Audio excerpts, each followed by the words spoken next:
worried about dying like everyone did. I worried about my kids, grandkids, and great grandkids. I would call them whenever I could. I miss seeing them. Since the coronavirus invaded my life, I pray a lot. I'm waiting for God to take care of this epidemic. I've had a few in-facility friends that have passed away during this time and wasn't able to see them or be with them at the end of this, and it was very hard. I served in the Army for 20 years. My assignment in Germany was in a vault with classified information. So being in a restricted area doesn't bother me.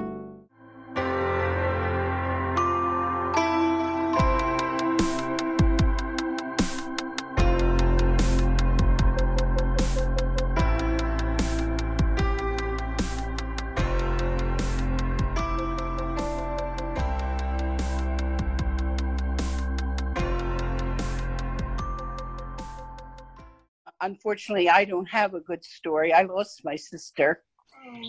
And let me tell you that the nursing home that she was in, they were never forthcoming with any information. I had a very, very bad experience with them from the very beginning.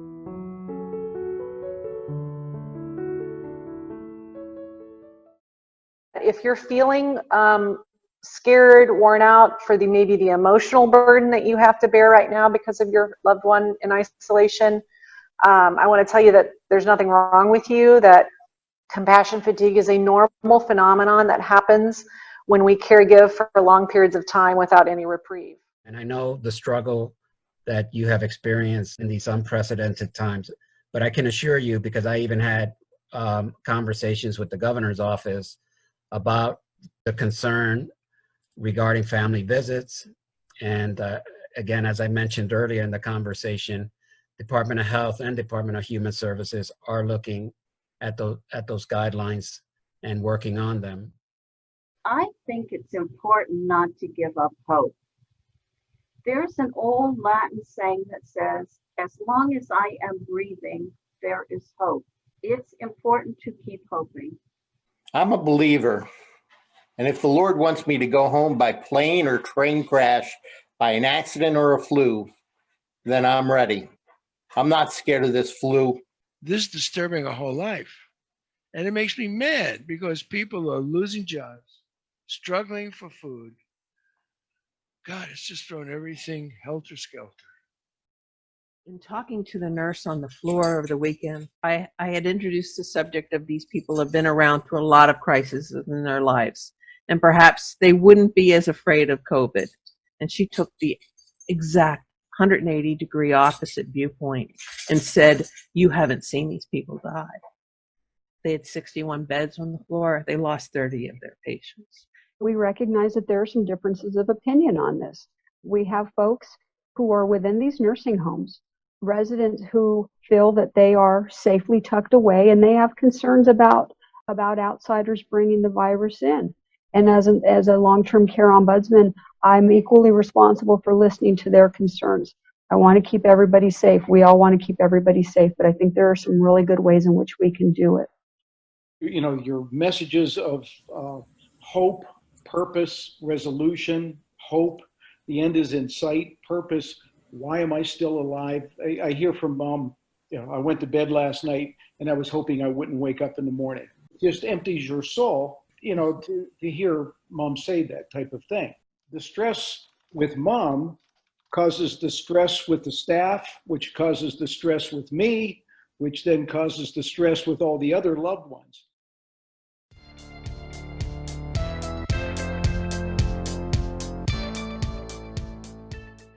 How do we get a happy medium between compliance and what's really necessary.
I watched my mom struggle through the window. I watched her be depressed. I watched her cry.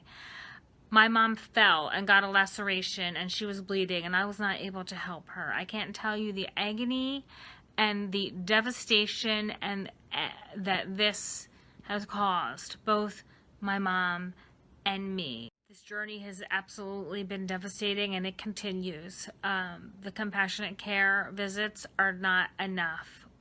Our loved ones need us every day.